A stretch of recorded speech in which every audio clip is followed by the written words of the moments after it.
all, my name is Rahul and welcome to this session on Java language. In this video, we will talk about variables. So let's get started. So before starting with variables, let's try to understand what all members we have in one class. So here you can see we have 3 members available in Java language in one class.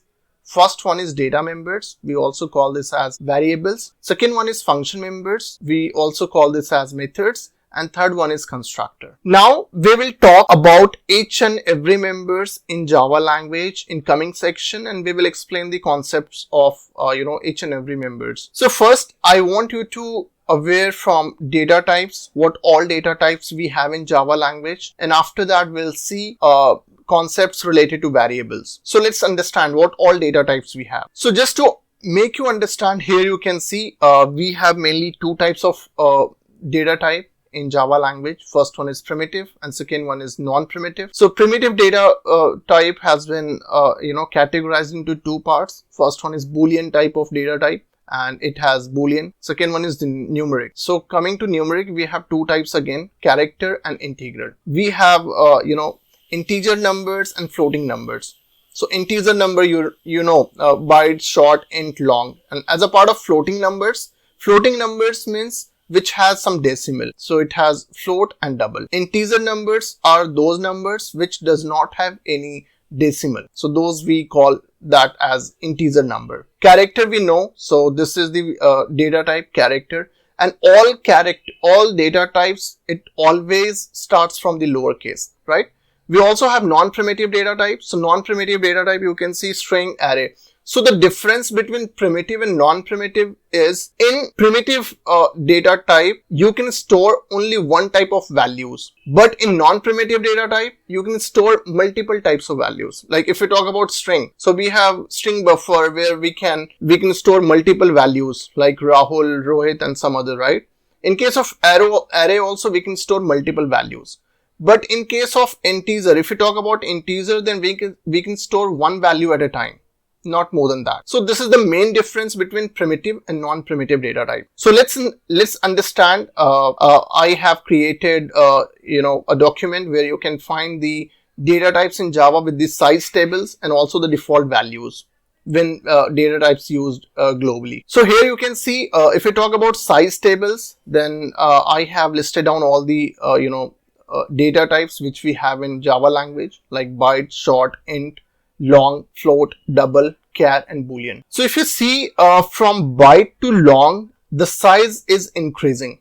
So byte has 1, short has 2 in bytes, and long has 8 bytes. It means if you have a lesser number of any data type which you want to declare, then just to save your memory, we always use byte. But frequently what we use in Java language is int. We always, most of the time, we use int as a data type in Java language. If we talk about byte size in Java language, then it has 1 byte, and 1 byte, it means 1 byte equals to 8 bits. Now if you want to create a range of that byte, then what we do is we have a calculation method which we use, minus 2 key power 1 byte equals to 8. Now if you see here, byte has a size 1 byte, right? So if you want to calculate this, then what we do is range of byte equals to minus 2 key power 8 minus 1, that would be minus 2 key power 7, to 8 minus 1, that would be 7, and minus 1. So it will give you around minus 128 to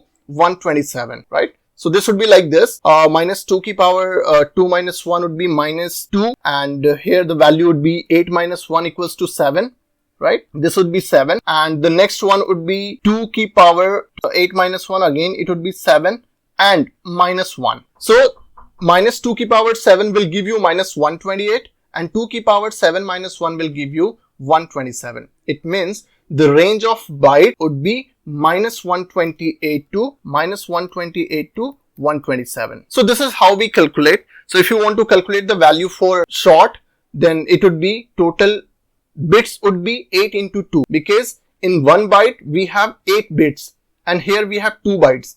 So it would be 8 into 2, 16 bits, right? So this is how we calculate. So for integer we have 8 into 4, 32 bit. For long, we have 64 bit, right? So this is something, a complement number, and this is a 32 bit signed number or 64 bit signed to complement number. So this is how we calculate the range of data type in Java language. If we talk about float and double, so this has categorized into decimal numbers. So it has, again, float has 4 and double has 8 byte in size. So if we compare float and double, both will have the same number. This always has the decimal number. It always has the decimal number.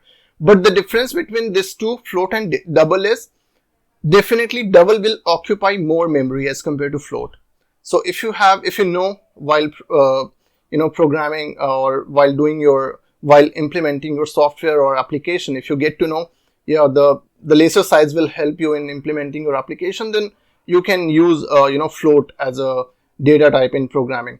If you know you are going to store more values, the bigger number values, let's say if you have any decimal number which has 15 or 16 digits after decimal, then in that case this is the recommended one, because in case of float you can store maximum up to 5 to 6 or 6 to 7, not more than that.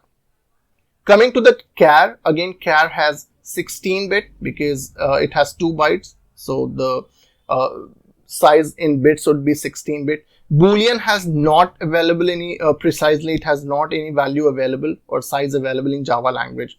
So this is how we calculate the values in Java language.